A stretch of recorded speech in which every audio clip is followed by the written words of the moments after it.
ذریعہ بنایا کہ اس کے ذریعے. تو اب جب پیسوں کی ضرورت ہوگی تو باپ کو ذریعہ بنائے گا, اس کے بٹوے میں پیسے ڈالے گا. نہیں ڈال رہا تو سمجھ لو یہ چیز میرے بچے کے لیے ضروری ہے ہی نہیں. غریب آدمی کہے گا میرا بچہ تو پڑھ نہیں سکتا. بھائی نہیں ضروری ہے آپ کے لیے پڑھنا. زرداری بغیر پڑھے اتنا آدمی بنا تو آپ کا بچہ بھی بن سکتا ہے. وہ غلط بن گیا, آپ صحیح بنا دو.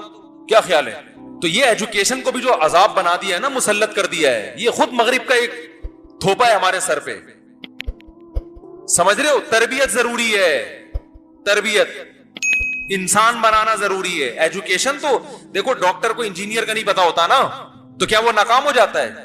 بھائی اسے جو اس کی ضرورت تھی وہ اس کو آتا ہے. تو اللہ آپ کو کہ بچے کو جو نالج دے گا نا, جو زندگی گزارنے کے لیے ضروری ہے, وہ نالج گاڈ گفٹڈ ہوگی, وہ اس کو مل جائے گی. ہمارے نبی کے پاس نالج تھی, کہیں بھی نہیں پڑھے, اللہ نے وحی کے ذریعے آپ کو نالج دی ہے. سمجھنے کے نہیں سمجھ رہے, سب سے بڑا عالم بنا دیا. تو بچے کو جب زندگی گزارنے کے لیے ضرورت ہوگی نا, بزنس کی ضرورت ہوگی, اللہ اس کو بزنس سکھا دیں گے. ہر چیز یونیورسٹی. دیکھو یہ جو میں نے کہا نا بچے کو تعلیم ضروری نہیں ہے, تعلیم کا مطلب جو جس کو عرف میں تعلیم کہا جاتا ہے, تعلیم تو ضروری ہے, لیکن جس کو آپ تعلیم کہتے ہو وہ والی تعلیم ضروری نہیں ہے. وہ کسی کے لیے ہے, کسی کے لیے نہیں ہے. جس کے پاس پیسے ہیں وہ پڑھا دے, جس کے پاس نہیں ہے وہ نہ پڑھائے. جو ایجوکیشن بچے کے لیے ضروری ہے وہ اللہ اس کو سکھا دے. بزنس پڑھا جاتا ہے نا یونیورسٹیوں میں. ارے بہت سے لوگ اپنے بچے کو بزنس پڑھاتے ہیں نا. ابے آئی بی اے میں کیا ہو رہا ہے, بزنس پڑھایا جا رہا ہے نا. میں تو جانتا ہوں بہت سے جنہوں نے پہلی جماعت بھی نہیں پڑھی, بزنس وہ آئی بی اے والوں سے زیادہ اچھا کر رہے ہیں. تو ایجوکیشن میں ان کا علم ان سے زیادہ ہے کہ نہیں ہے؟ میں آپ کو ملا سکتا ہوں کباڑ والوں سے. ایسے ایسے تاج, میرے تو دنیا میں ہر طبقے سے ملنا ہوتا ہے, ایسے ایسے تاجروں سے ملاؤں گا ککھ بھی نہیں آتا. نوٹ چھاپنے کیسے چھاپ رہے, گننے کا ٹائم نہیں ہے. اس کا مطلب ان کے پاس بزنس کی ایجوکیشن ہے مگر روایتی ایجوکیشن نہیں ہے, جس کو آپ ایجوکیشن کہتے ہو. ان کے پاس سچی مچی کی ایجوکیشن ہے, اس کو پتا ہے فلاں سے پیسے. دیکھو بزنس کی ایجوکیشن کا مطلب کیا ہوتا ہے, آپ کو بزنس کرنا آ جائے, یہی مطلب ہوتا ہے نا. تو اس کو تو کم بخت ویسے ہی آ گیا, تبھی تو پیسہ کمایا اس نے. اس کو اکاؤنٹ کھولنا بھی آ گیا, اس کو پتا ہے ٹیکس کیسے پے کیا جاتا ہے, یہ بھی آ گیا. صحیح ہے نا. اس کو پتا ہے وسیم بھائی سے پیسے کیسے نکلوانے ہیں, اس کو یہ پہنانا کیسے, یہ پلاٹ, یہ پروڈکٹ پہنانی کس کو کیسے, یہ زیادہ اچھا. اور میں بھی تھوڑا بہت بزنس سیکھ چکا ہوں. میں نے کسی ایم بی اے والے سے اور آئی بی اے میں پڑھے ہوئے آدمی سے بزنس نہیں سیکھا. تاجروں کے ساتھ اٹھتا بیٹھتا ہوں تو میری عادت ہے, ڈاکٹر آئے گا تو اس کو نہ چھوڑتا ہوں, حکیم آئے گا تو اس کو نہ چھوڑتا ہوں, اس کی نالج لیتا ہوں اس سے. تاجر آئے گا نا تو اس کو بھی نہ چھوڑتا ہوں, تو نے اتنا پیسہ کمایا کیسے, کم بخت سالے معذرت کے ساتھ, کہ تجھے آتا واتا تو کچھ, شکل سے تو مکھنچو لگ رہا ہے. میں فلاں کو جانتا ہوں, سالا بزنس پڑھ کے آدھا ہو گیا, ایک گولے گنڈے کی دکان نہیں چلا سکا وہ, اور تم کچھ بھی نہیں آتا, کروڑ روپے میں کھیل رہے ہو, تمہارا 20 اکاؤنٹ. انگلش بھی سیکھ جاتے ہیں پھر, حالانکہ کسی یونیورسٹی, کیونکہ انگریز تاجروں سے اتنی ڈیلنگ ہوتی ہے کہ انگلش پڑھے ہوئے لڑکوں سے زیادہ اچھی بول رہے ہوتے ہیں. فر انگلش. میں نے کہا بھائی انگلش کہاں سے سیکھی؟ کہہ رہے ہیں یار ہماری ڈیلنگ یہ چھوٹے موٹے تاجروں سے نہیں ہے, یو کے سے ہمارے کنٹینر آتے ہیں, گوروں سے ہماری ڈیلنگ ہوتی ہے. تو ماں باپ نے تو بالکل بھی نہیں پڑھایا, مگر اللہ نے ایسا پڑھایا کہ مفتی طارق مسعود صاحب اس سے بزنس پڑھ رہے ہیں. صحیح ہے نا, کہ یار کیسے کہو, رہنے تو تم لوگ وہیں کے وہیں رہو گے. تو بھائی بچے پیدا کرو, توکل کس پہ کرو, اللہ نے جو پڑھانا ہوگا پڑھا دے گا. ہاں تربیت کی فکر کرو, تربیت کی فکر کرو. پیسے ہیں تو اچھے سے اچھے اسکولوں میں پڑھاؤ, نہیں ہے بولے بغیر پڑھے بن جائے گا کچھ, ٹھیک ہے نا, ٹینشن لینے کا نہیں ہے. ایک آدمی میرے پاس آیا, بچوں کی اسکول کی فیسیں نہیں ہے, زکات چاہیے. میں نے کہا بچوں کو نکال دو اسکول سے جب پیسے نہیں ہیں. کیا کہہ رہے ہو مفتی صاحب؟ میں نے کہا کیا کہہ رہا ہوں بھائی, نہیں ہے تو نکال دو. زکاتیں مانگنا, بھیک مانگنا یہ اچھا کام ہے. میں نے کہا کل تمہارے بچے پڑھ لکھ کے بھیک مانگے لوگوں سے, اس سے بہتر تھا کہ کیا جاہل ہوتے, رکشا چلاتے ہو. بھیک مانگنا نہ سکھاؤ. جب بچوں کو پتا چلے گا ابا بھیک مانگتا ہے تو خدا کی قسم وہ صدر بھی بن جائیں گے, تو کشکول لے کے بھیک ہی مانگتے رہیں گے ساری زندگی. وہ شخص جو نبی صلی اللہ علیہ وسلم نے کیا فرمایا, جو صحیح حدیث ہے, جو گٹھری لکڑیوں کی گٹھری جو ہے نا اپنے کندھے پہ رکھے اور بوجھ اٹھا کے پہاڑ پہ چڑھے اور پہاڑ سے لکڑیاں پتھر کوٹ کے لائے یا لکڑیاں کوٹ کے لائے, اتنی ٹینشن, اور لکڑیوں کو بیچ کے روکھی سوکھی روٹی کھائے. آپ نے فرمایا یہ اس سے بہتر ہے کہ قیامت کے دن اس کے چہرے پہ بھیک کا نشان ہو. اللہ کے ہاں یہ زیادہ پڑھا لکھا ہے جو بورنگ کر رہا ہے, کھڈے کھود کھود کے پیسے کما رہا ہے, اور آپ اپنے بچوں کو اسکول پڑھانے کے لیے کیا کر رہے ہو, بھیک مانگ رہے ہو. تو خدا کی نظر میں تو تم گر گئے. تو یہ ٹماٹر والے کوئی قوم کے برے لوگ نہیں ہیں, رکشے والے نہیں. آ رہی بات؟ کوئی بات نہیں, آپ کا بچہ رکشا چلائے گا, کچھ نہیں ہوتا, ٹینشن لینے کا نہیں ہے. کوشش کرو بچہ